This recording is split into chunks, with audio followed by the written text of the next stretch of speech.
Sir English ఈజీయా sir? అవునమ్మా, చాలా easy. ఎందుకలా అడిగావు? నేను నేర్పించిన ఈజీగా.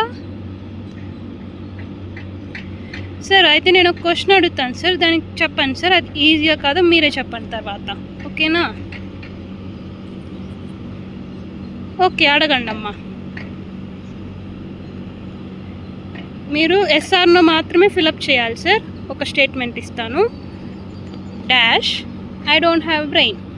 చెప్పండి సార్, ఫిలప్ చేయండి సార్. అరే, ఎస్ పెట్టినారా నాకు బ్రెయిన్ లేదని వస్తుంది, నో పెట్టినా నా బ్రెయిన్ లేదని వస్తుంది. ఎలా అబ్బా? ఇంకేం వర్డ్ వాడాలి ఇక్కడ? చెప్పాగా సార్ ఇంగ్లీష్ ఈజీ, అంత ఈజీ కాదని. మీరు ఒప్పుకోలేదు కదా సార్. అవునమ్మా, నిజమే.